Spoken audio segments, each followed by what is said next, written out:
All righty.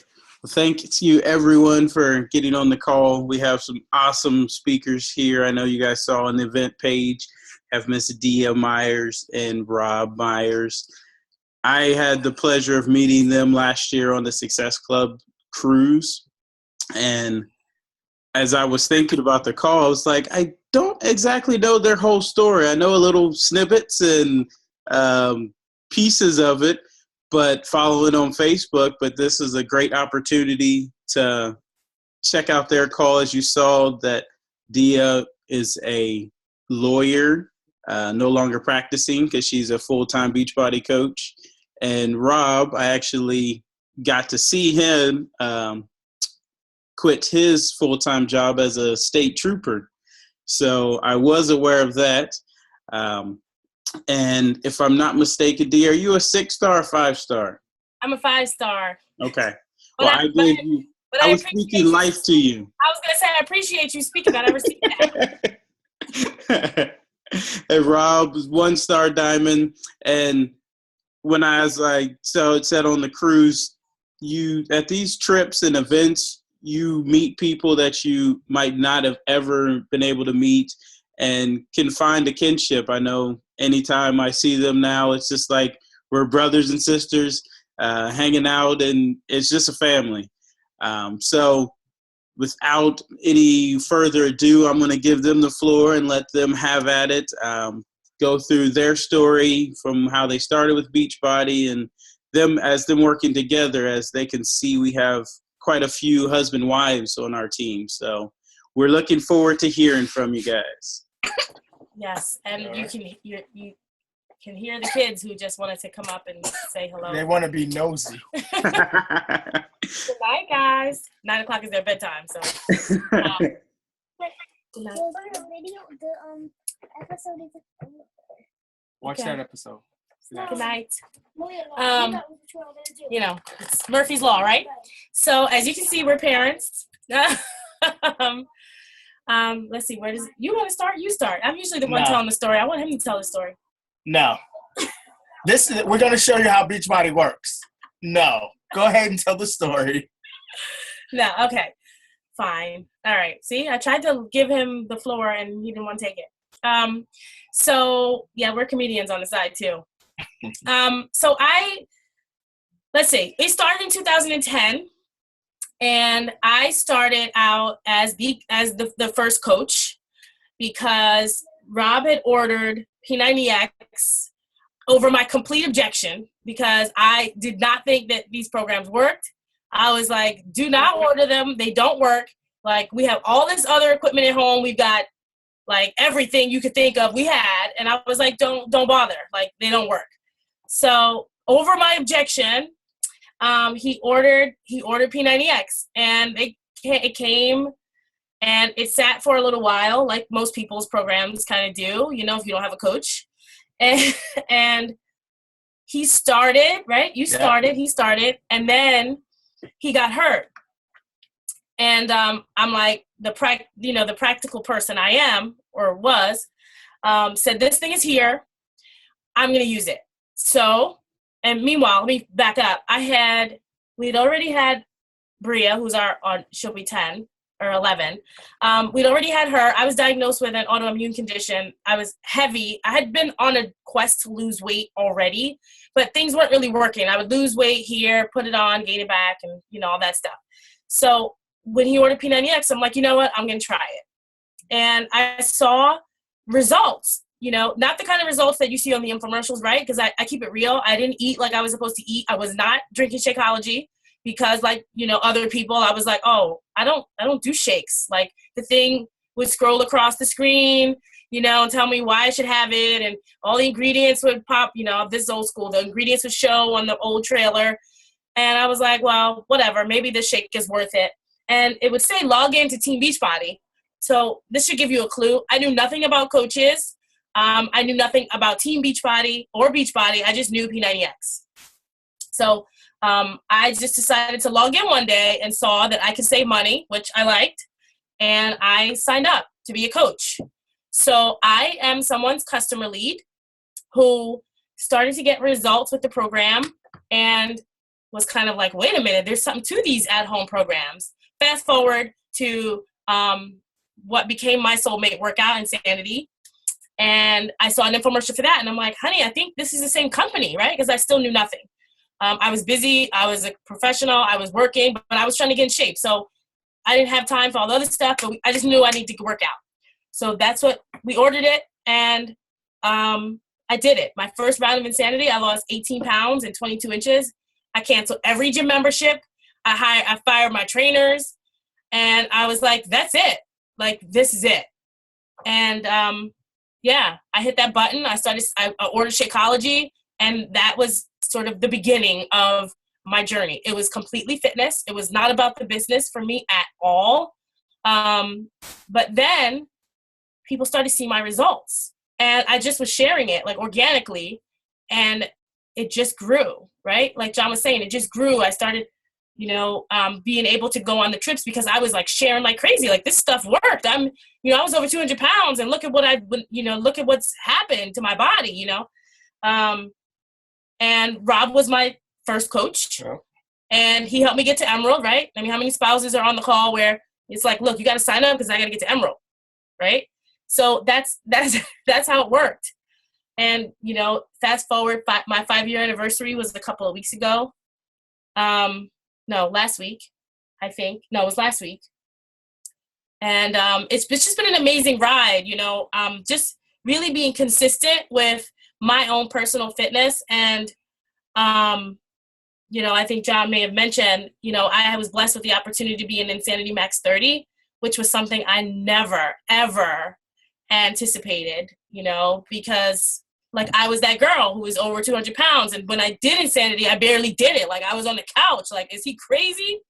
But I did what I could every single day. And I met Sean during that period, but not anything to do with Beachbody. Like, I was just a fan. I was just somebody who he was, screaming at. And so when I saw him at the airport, I was just like, oh my God, are you Shanti? And, I was like starstruck. And he's like, yeah. And I told him what he was doing to my body. And then, we parted ways. I see him at, coach events and we take pictures, but he didn't know it was me, right? He didn't know that was me from the American Airlines terminal, at LaGuardia. And when the casting opportunity came up, it was like, it was open to the public. So I just was like, you know what? I don't really fit any of these qualifications, but something told me that this is something I have to do. So I just went, right? I just kicked fear in the face. All the things that I thought that I didn't qualify for, like, oh, I'm not in the best shape of my life. I'm not this, I'm not that. I'm like, screw it. I'm going to go to the casting and see what happens. And there were all these like amazingly fit, beautiful people. And I was like, oh, dang, like they're not going to pick me. Because I had head trash, like all this stuff that was limiting me from what I was really capable of. And they chose me. And I was like, what? And God bless you. And I'm telling like a really abbreviated story of like this life-changing experience for me, because being in the videos was so much more than being in the videos. Like, all of us in the cast, we really poured our hearts and souls into just being present and being there and just doing the best we could so that we could inspire someone like everyone at home, like I was when I was 200 pounds, And so it was during that time when I had been working my business consistently for those years. And it was during that time that Rob and I came to the decision that this is something I'm supposed to be doing. And I decided to just step out on faith and say, this is what I'm meant to do. So I left my practice of law last year it'll be a year in June. And it's just been an amazing ride. When I left my job a year ago, basically I was a 1-star diamond and I finished the year as a 5-star diamond elite coach, and it was like, I just walking into my purpose and what I was supposed to be doing. And it's just been an amazing, amazing journey. And, having my husband by my side to just do it together and support me completely. And whatever it is that, that I wanted to do that we were going to do together was just awesome. I mean, yeah, we could take an hour trying to tell the whole story, and I'll abbreviate, or I'll put together some pieces of the story that she told. When I first came into business, I really wasn't feeling doing Beachbody either. I was already doing other things, so I was already pretty good. And but I was doing P90X off and on, and guys were noticing my results, and I would tell them about where to get it, because my wife grounded into my head, listen, if somebody buys P90X, you tell them your site. So I tell them my site, and they would buy it, right? And fast forward, one day I look in the back office, and I'm like, well, wait a minute, I'm getting checks, and because I'm not watching these checks, because I'm not paying any attention to it, so it's not going to work. But I'm getting consistent checks here and there. So I said, you know what, let me look at this business for real. Now, one of the key things I want to point out with that is, especially for me, when I was just sharing in the beginning, it was very organic and it came very easy and the money was flowing. Once I took it to a business stance and I started saying, let me get my points and let me get this and that and other thing, business kind of stalled for me, funny enough, because my persona, my intent changed. And once my intent changed, that directly impacted my income. So that's one of the key things I think you guys can take from that part of the story. And then fast forward even further ahead, for the longest time, I never really had my identity in Beachbody or in this business. And for a lot of, like you said, a lot of husband-wife teams, I don't know if any other husbands and wives are struggling with that, because we tend to do things differently, but we get cloaked into this. We have to do it the same concept, and that can stall businesses as well. Because my business really started excelling more when I started pulling away and saying, all right, let me do this the way I feel natural. Now, if two people do it together and it works, then great, you keep doing it like that. And I'm not saying we do anything bipolar or totally opposite. It's just we are a little different and we attract different markets because we have total different niches. So now when I get somebody that looks like her niche, I basically push them off. I'm like, all right, now, thanks for your interest. Check out my wife. And she does the same for me. And that's one of the ways we found success. So I think we just wanted to sum that up really quick, you know? So. Yeah, I mean, it's hard to sort of tell, like, there's so many facets to our story and really what Beachbody's done to us. It's, you know, it's physical, it's spiritual, it's our relationship, you know, like there's so many levels to how it's transformed us. It's, yeah, like Rob said, we can talk for hours. Yeah, I mean. So we love questions. I love questions. I don't love questions so much, but I'd rather be on questions and telling you what I think you want to hear, because it depends on what you want to hear, you know? I mean, the last thing I will say is one of the biggest things we found with Beachbody that has really propelled our team as a whole is once we really pull back and started realizing that, and I kind of touched on it before, that it's bigger than the challenge packs and the losing weight and the making money. It's about finding what you can offer to your tribe that you're building, your community. What can you provide for them? And getting, you know, the best you can be at delivering what they need from you will in turn grow your business, if that makes any sense. So we'll gladly take questions. That's a great point. I did post your story from your coach from Super Saturday. That was an amazing, amazing story. If any of you guys haven't watched it yet, it's in the team page. But I think kind of where our team is, obviously, like I said, we have a lot of husband, wives, and most of, if not all of us, work full-time jobs.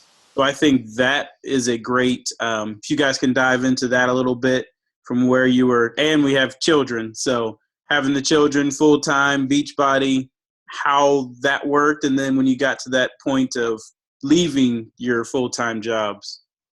Yeah, well, it's I consider myself to be very like organized. So for me, keeping a schedule and a calendar was so key, right? And it took earlier mornings and later nights, you know, in the beginning, because, you know, we realized that this was something that we had to do for ourselves. And, you know, I already worked a lot of hours as an attorney. So, and I gave a lot, you know, to my clients and to the firm and to, you know, so it's like to give myself another couple of hours at night on top of it. And, you know, a couple of hours in the morning, or if it's during, you know, a lunch, if I got one, you know, it was like whenever I had downtime, I was working my business. and the business has kind of evolved over time, right? I mean, we're talking like 5 years. So it's like the concepts have changed, but the point is still the same. Like, you have to be a master of your own time, and you have to prioritize the things that are going to move you in the direction of your goals. So, for example, we had to decide the things that were most important in our lives. Like, if it came to like, I don't know, I can get like an example. Like, we were both on the board of our PTA, for example, and it was like, okay, both of us can't be on the board. We can participate, we can go to the events, but being on the board is a time commitment. It's, there's another level of commitment, and our kids won't think any less of us that we're not on the board. They just want us to be present, right? Mm-hmm. And so we had to make decisions about where our time was going to be best spent. And there's a lot of, negotiation between a spouse. Like, okay, well, we would have conversations like, this, is if I was in my office, like that was my work time, and everyone, you have to kind of get everybody on board with that. If you're really going to treat this like a business, you have to treat it like a business. So you can't take it lightly, because if you don't respect it, no one else will. Right. So, for us, it was like, okay, like the kids came up to the office, but for the most part, they knew when mommy's in her office, mommy's working, whether it's for Beachbody or for, when she was, in her career and working from home or something, or I have client work, because I often did bring work home. So sometimes it's about really kind of understanding where you are and having the discussions with your family about, this is what we're going to do together. This is what we want to accomplish. And to even use the Success Club trips as an example, when the trip was Disney, right? And even next year's trip, when the trip was Disney, we had the Disney ship and the tracker on the fridge, and we would talk to the kids. Look, if you allow us to go Super Saturday, not allow, but you know what I'm saying? Like, get them on board. If we are able to do this, we can go on a family trip to Disney together. And every month they'd be like, are we going to Disney? Oh, are we, so involve them, make it fun so that they see what it is you're working towards. Right. And it's definitely a matter of establishing roles and never letting the business overshadow your family. Like, your family, you're doing it for your family, so keep them priority. But like Dia said, involve the family in it.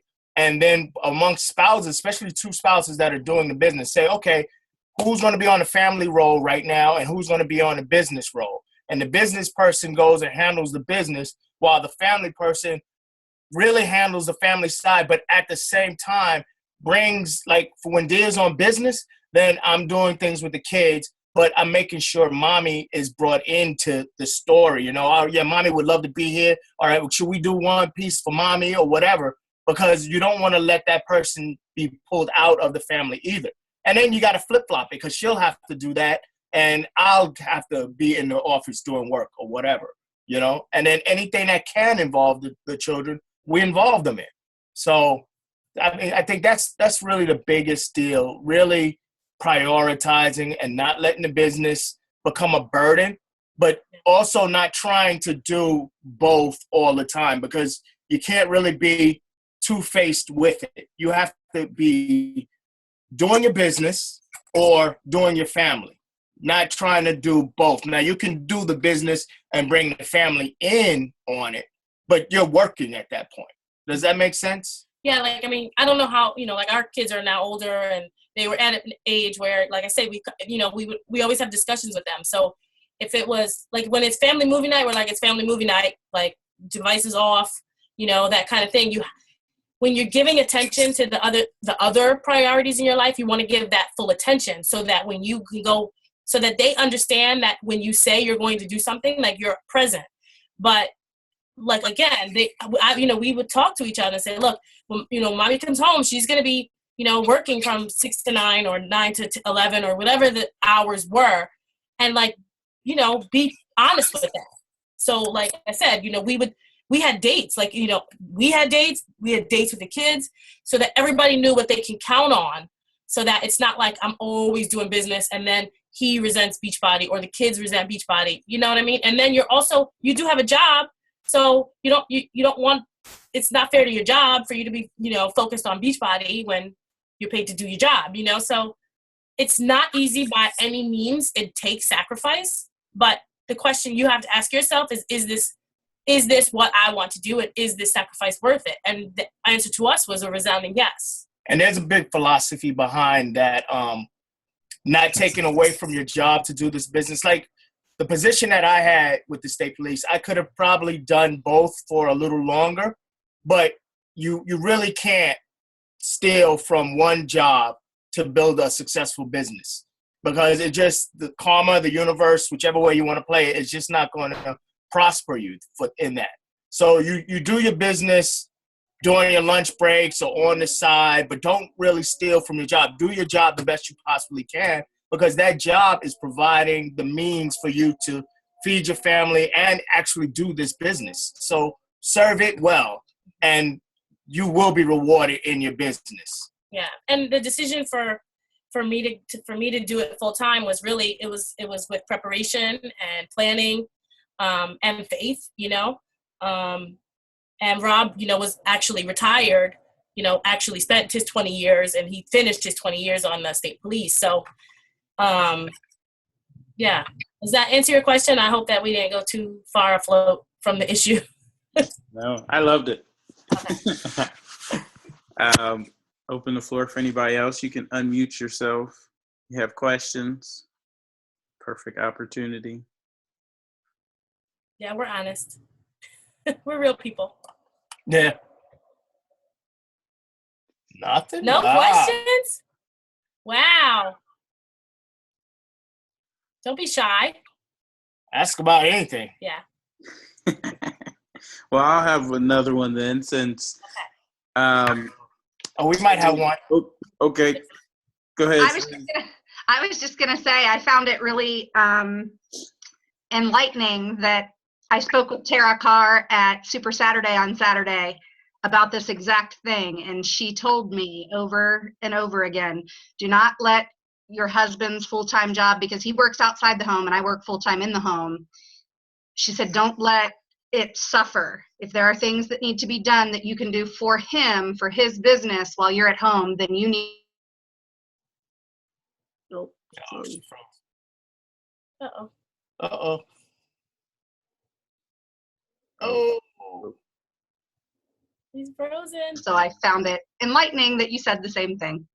Yeah. No, it's true. And whatever. Like, you have your relationship, you have your, what works in your home. So, right, we joke that, yes, Rob, so we also decided who was going to be the quote unquote front runner, right? Whatever that is. And what that means is whoever's business is the primary business, you want that to grow and to flourish. So yes, he would take on more of the role at home, and we'd laugh because, right, like he's cooking or he's picking up the kids or he's dropping them off or whatever the case is. But it's like, you know what? Who cares what other people say? Like, this is what works for your home and for your life.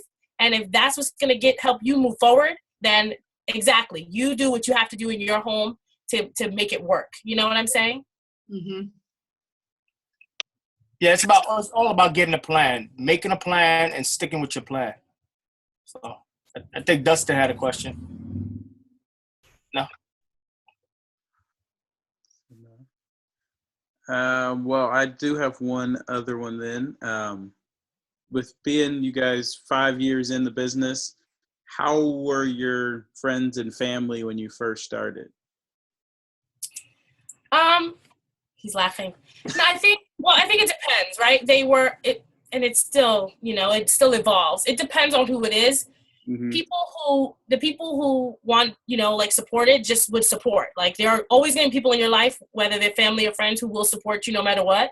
And then there'll be people who will be haters or they won't get it. Like, it's just, we still have those people in our lives who are, friends and families. In fact, I use my sister as an example who, she fought me to, like, so let me just say this. She would order things to support me, but she was like, I don't like it. I'm not doing it.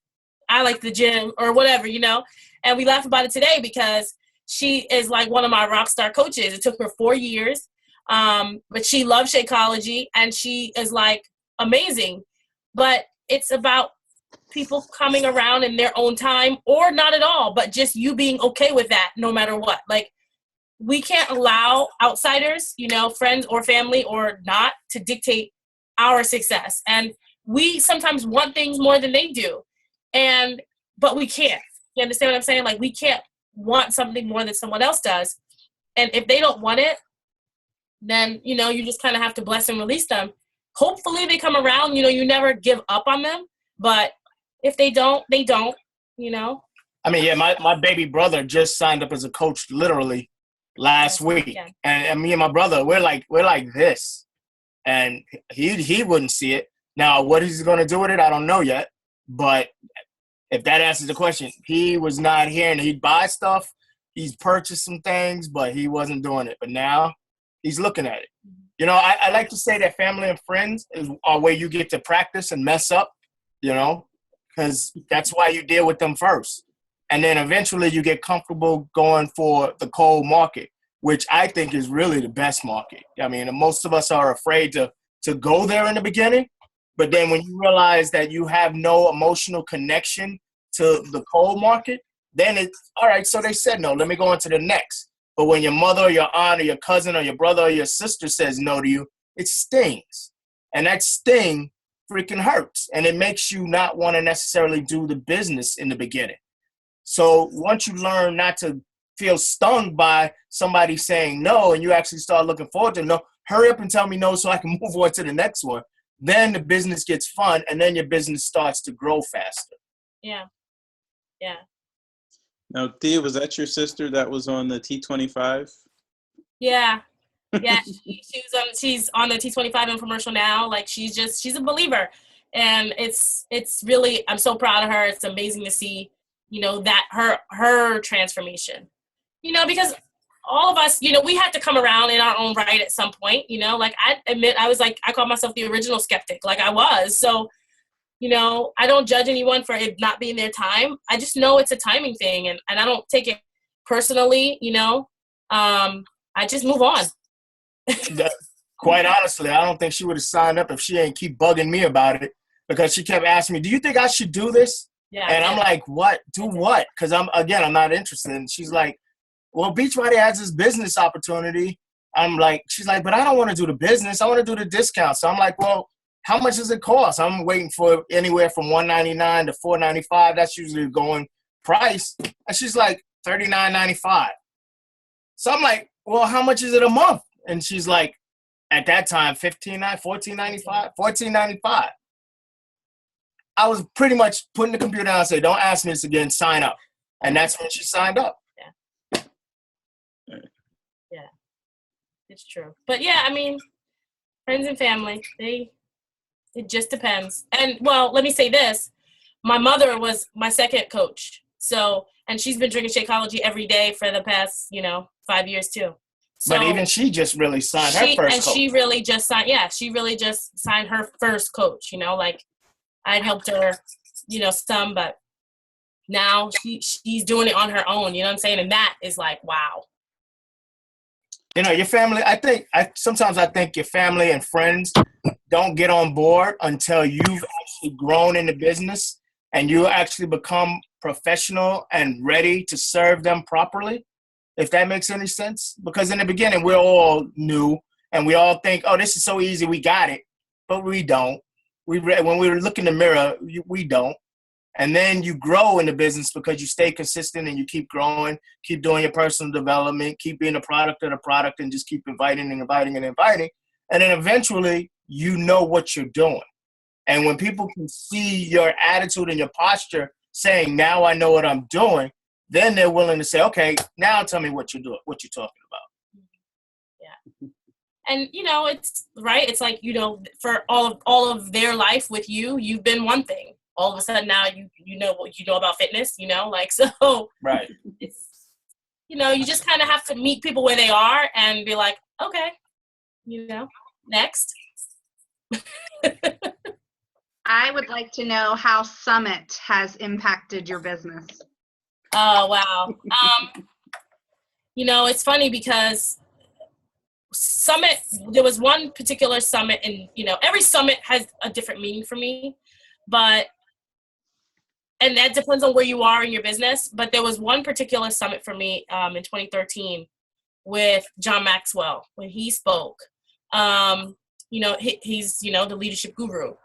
And I sat there like mouth open, like just like listening so intently, like, because he was talking to me, right? Like, so, sometimes you go to church and you'll be like, oh, the preacher's talking to me, when the message is for you.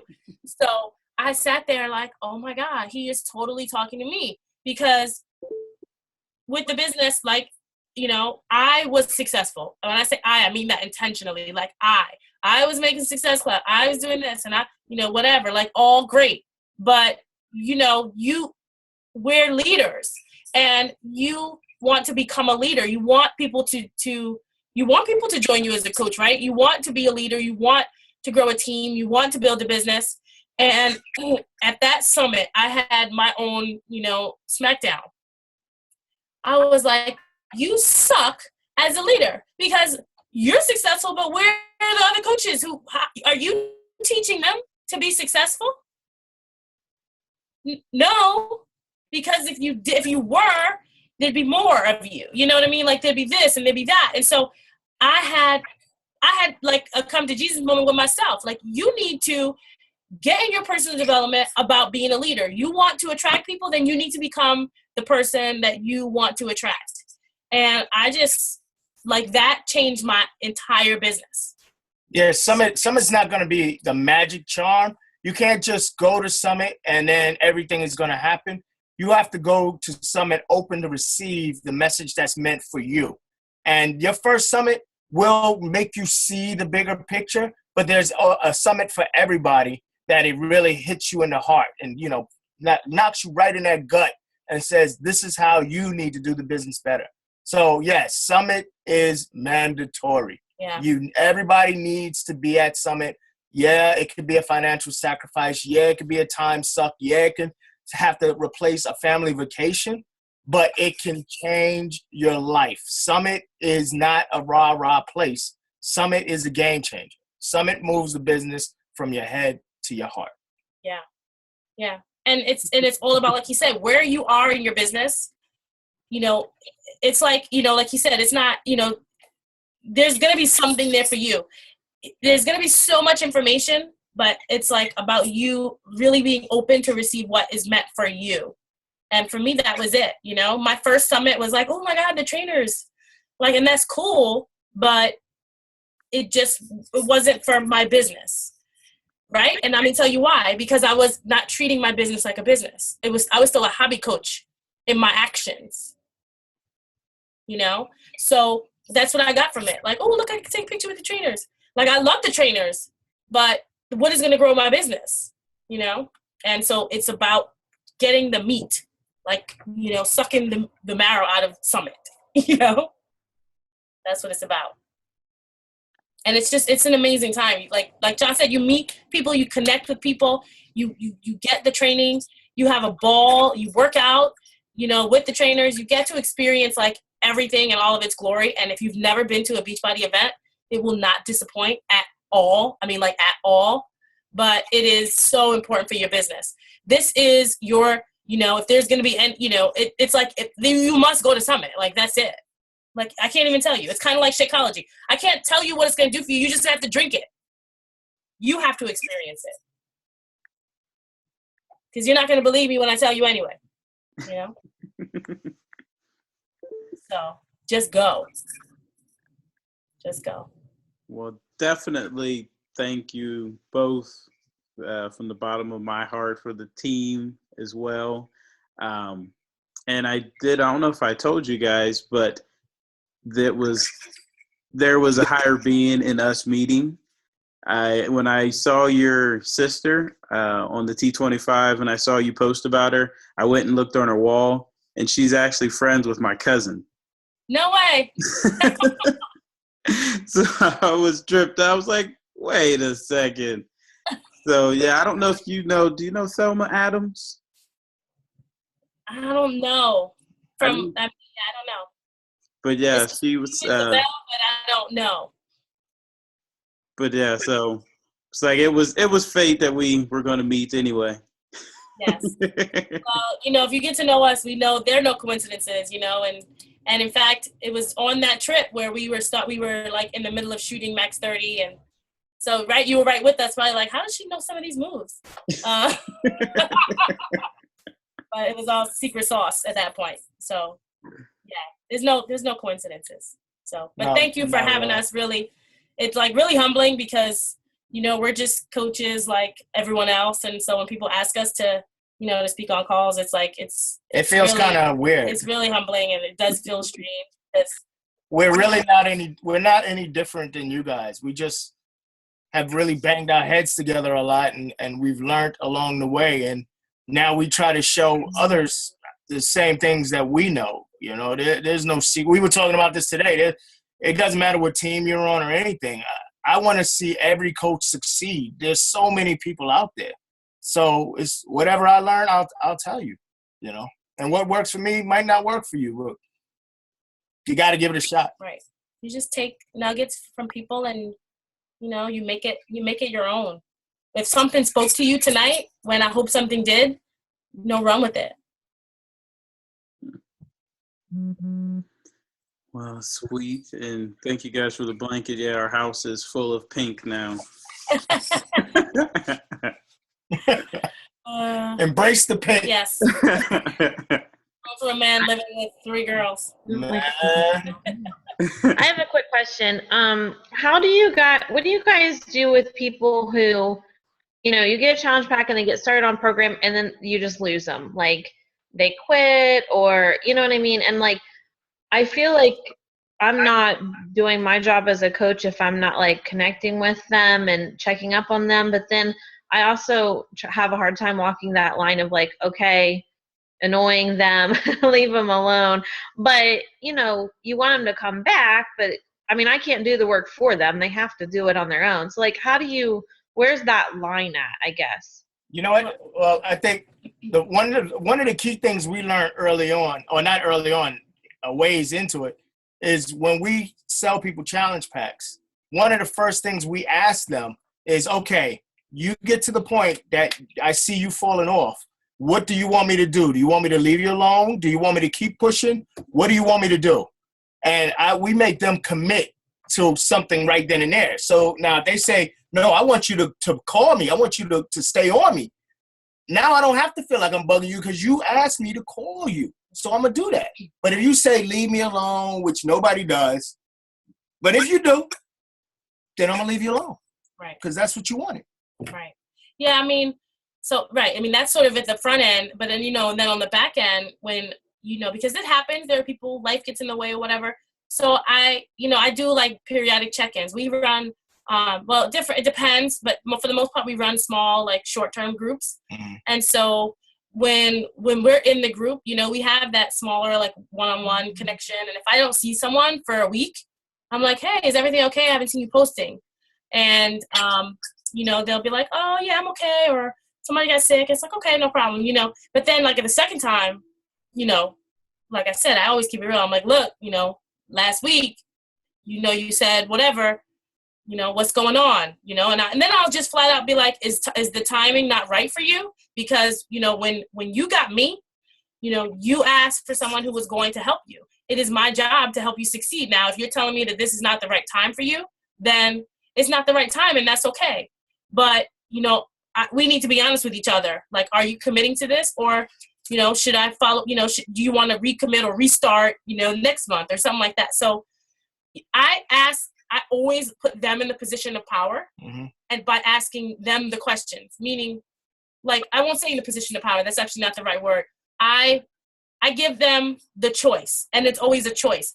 You know, okay, well, is this the right time for you? Oh, it is? Okay, well then, so what are you going to do? Monday? Are you going to start, you know? So that way they're the ones telling me or us what it is they need from us, so that there's no question about that. I'm like, all right, you told me you want, same thing with follow-ups and people who, you know, you're prospecting. I mean, you want to always put them in the position of you asking them the choice between two things and letting them tell you how, you know, they want to respond. So, okay, you're not ready for the March group. What about, you know, should I put you on my list for April? Okay, great. I'll follow up with you in April. If you call them in April and they're still not ready, I'm like, okay, in March, you told me April. So did you just say that? You know, were you serious? Or, did you just say that? Like, this is my business. I don't have time. And this is, us being real here. I will tell them, look, I'm not here to bug you. You told me you wanted to commit to something. If it's not the right thing for you, that's okay. But let's be honest with each other. Right. And that goes to, like, we were talking about that posture. When people start to see that posture, every now and then I know some people that they need a boost up. So I might ask them, listen, did I do something wrong? How have I let you down? And then that might re-engage them. But it's everybody's really dealt with differently, and people out of me, just like she was talking, we approach it a little differently. We start out the same, but most of the people know me and they expect that sergeant or they expect that drill sergeant side out of me. That's why they came to me, So when they don't get that, I lose some of my people like that too. So it's all it's such a fine balance line of being you and then giving them what they ask for, and that's in the part of the process when you're getting their why and you're forming them, and But meanwhile, you're not going to save everybody. You're just going to lose some people, but you have to be okay with that too, because like you said, you can't do the work for them. You know what? It's funny. I guess this is why I was with Jimmy yesterday. Jimmy Hayes Nelson said something to me yesterday that was pretty big, and I didn't even bring it back to you. He said one of his aha moments was when he realized that he can't be held accountable to those that fail on themselves, that those that give up, and he used to really beat himself up like, what did I do wrong? And then, so once he realized that he could let them go, he was okay with that when he also realized that he can't take credit for people's success. So I can try to motivate and help my team move up. But as they move up, only thing I can do is say, wow, good for them. I don't take credit for that either. So you don't have ownership on either side, and that frees you. You can just provide the information, provide the support, provide the help, and what they do with it is really up to them, So, not to go all night in it, but it's like we said, learning to get beyond I'm a seller challenge pack, I'm going to get a success point, and learning how to find out what people need and how to give them what they need and let the challenge packs and the points come with that. Really learning how to serve your clients or serve your customers or whatever term you want to use for them. Yeah. And I mean, it clearly shows that your heart is in the right place because you want them to succeed. And I always say, if your heart is leading, no one's going to take your approach in a way other than that. You know what I'm saying? Because they can feel that that's your intent. Like, I want you to succeed. So you're not doing, you're doing the right things. Like, like it just feels funny, right? It just feels funny right now because it's not really in here. Your intent is to help them. So you can't bug somebody. If you knew that somebody was dying of some disease and you knew you had the only cure, knew it, would you feel bad about constantly going back to them saying, listen, you need to take this. You need to do this. You got to kind of see it like that without bogging yourself down forever, because you can't spend forever with one person. But that's the feeling,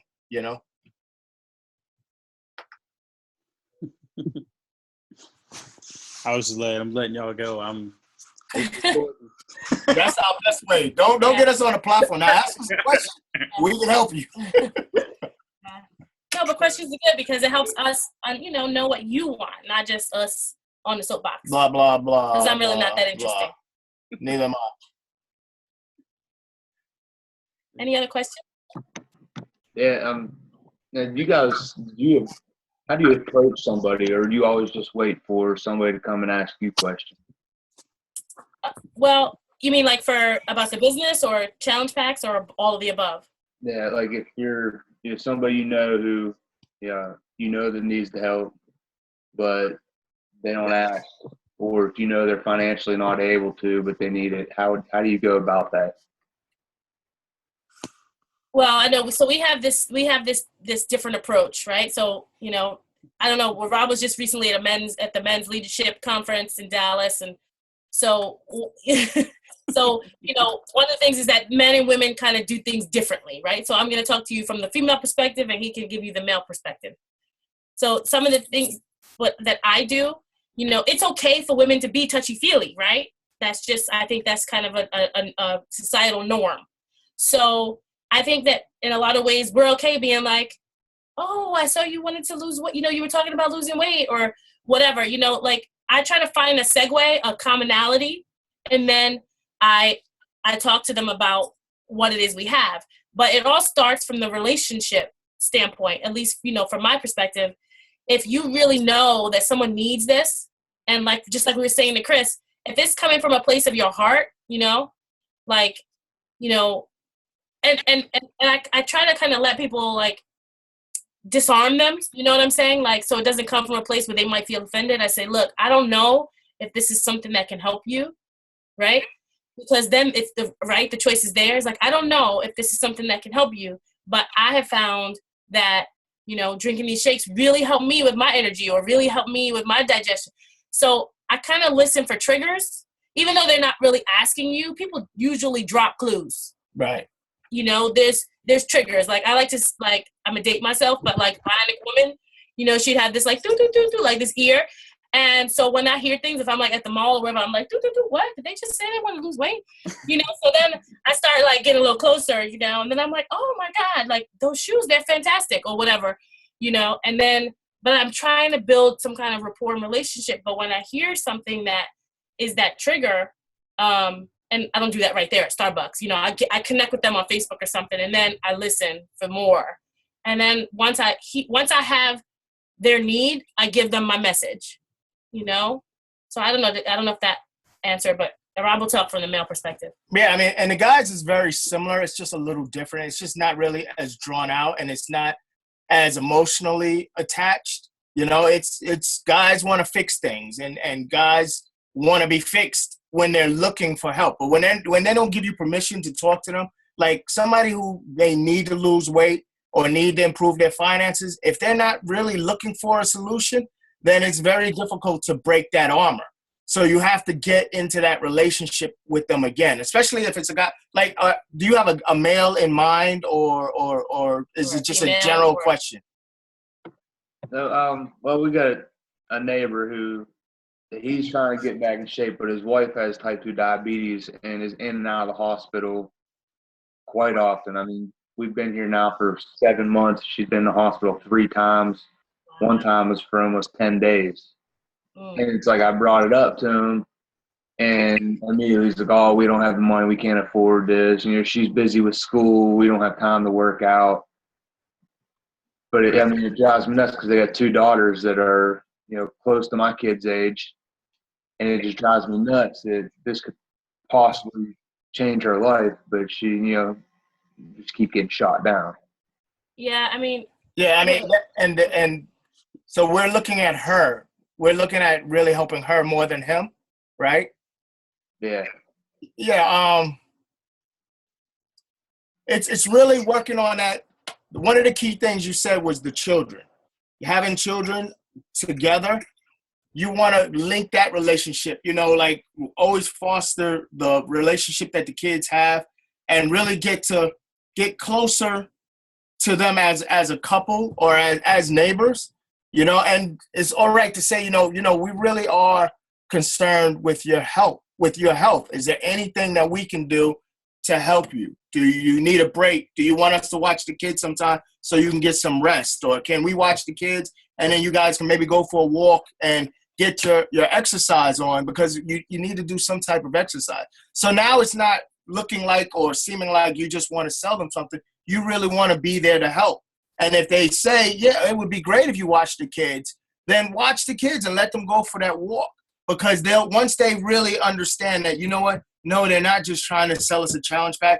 They don't feel judged and feel like, oh, she sees I'm overweight or they see I'm overweight and now they want to come shove this drink down our throat. Then they are more receptive to like, well, you know what is that you're talking about? You know, use the third-party tools. You know, if you get an opportunity, let them watch the videos, you know, let them off the hook. Say, listen, I don't want you to think I'm trying to sell you anything. All I want you to do is just watch this video and see if it has any information for you. And the clinically proven video is great for that, you know. Yeah. Or maybe if, I don't know your position, maybe you want to bless them with a box of Shakeology or something. You know, it all depends on what you want to, what you can do, what your means are. Yeah. You know? But they have to feel that you're not judging them, or they have to drop the armor, because everybody has this armor around them that we're trying to sell them something or get them involved in something. And we have to first, what's the word we always use for that? You have to like disarm them and connect with them so that now they're willing to take the help. Does that make any sense? Yeah. Yeah, I mean, I was going to say sometimes, like I said, I really do believe that when you're coming from a place of, like, right, clearly you care about them and you want her to get well, and you know that this is something that can help her. You know, like we've blessed people with stuff like, look, you know, I hope that I'm not overstepping boundaries. Well, you know, whatever words you would use, but like, you know, I believe in my heart that this is something that can help you, and, you know, like, and yeah, I mean, yeah, it's a tricky situation. Like you said, I know that it's people, their emotions get in the way, like, or their pride or whatever it is. But it's like, I don't know. I always think that, like, if your heart is right, then if their feelings get hurt, then that's their issue.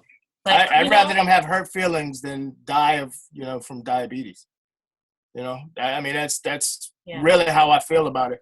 And, you know, sometimes you got to get somebody else to get into the picture, get another person to talk to them. Yeah, the leverage. There's, like, you know, there's that leverage too. Like, you know, like he was saying, even sometimes if you can't get that trigger point for them, if it's not like just you want to get healthy for you, maybe it is you want to get healthy for the kids, you know, or if you guys are at a place where you maybe play together or after school or something, you know, I might even have a conversation about, wow, you know, that, like, that's awesome.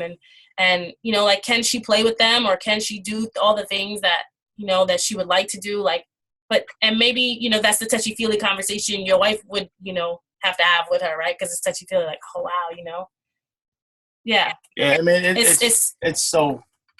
It's difficult to answer without, you know, kind of being in it, but we've all sort of faced those things. I mean, you know, I cried with my brother one day, and I was just like, you know, I'm concerned about you. And we're not always successful. I have a dear friend of mine right now who's going through all kind of doctor visits and things like that. And I'm like, dude, you know what I do, and you know where I've been, because he's known me like my whole life. Like, and he has money. And I'm like, just do this. But I have not been able to bridge that gap yet. Yeah. You know, and it's not me. Yeah. So we just, you know, lead by example, and just be genuine, you know, just be sincere. Yeah, the more true you are to yourself, the better you get at it, you know, and it's just, you got to be you. You can't, there's no gimmick to doing this. There are things that you can do to get better, of course. So, yeah, you definitely need to do the personal development and listening to the trainings that are provided by Beachbody and teams. But you have to mold them to you, because you have to be you. Because if people see anything but you, especially if they've known you, they're going to see you as phony. And if they see you as phony, they're not going to want to buy anything from you. So, like, I'll have Dia cringing with some of the things I say to people, but it works for me. Dia can never do that. And at the same time, I can never do some of the things. So, how are you doing today? That's a nice jacket. By the way, no, none of my friends and none of my people want to hear that from me. No, just different. Awesome. Thank you very much. No problem. Hopefully it helps. Yeah, me too. Anything else? Any other questions? I do want to also, I forgot to congratulate you guys on your house as well. Oh, Thank you. Another leap of faith. Yeah. Yeah. You'll find that the more you are forced to get out of your comfort zone, the better things are, you know, like, really. Yeah, and It's kind of crazy. And you'll hear that so much. You'll hear everybody, all the trainers talk about get out of comfort zones, get out of comfort zone. But you got to push yourself out of your comfort zone every day. And the more you get out of your comfort zone, the more things come to you. And it's impossible to explain, you know. You just have to get out of your comfort, get out of your own way. Yeah. You know. Maybe you even got to ask the husband, like, do? What would it take for you to really try to invest this to save your wife's life? But I don't know your relationship. I don't know if you can speak like that to him, you know? But there's some people that I know I can do that, you know? Yeah. Alrighty. I don't want to hold you guys up any longer. Thank you for giving us all of this insight. I will definitely be reviewing this again. Thank you. Thank you guys for having us. We just hope we helped. Yeah. You definitely did. All right. Thank you. Have a good You're night. welcome, everybody. Good night.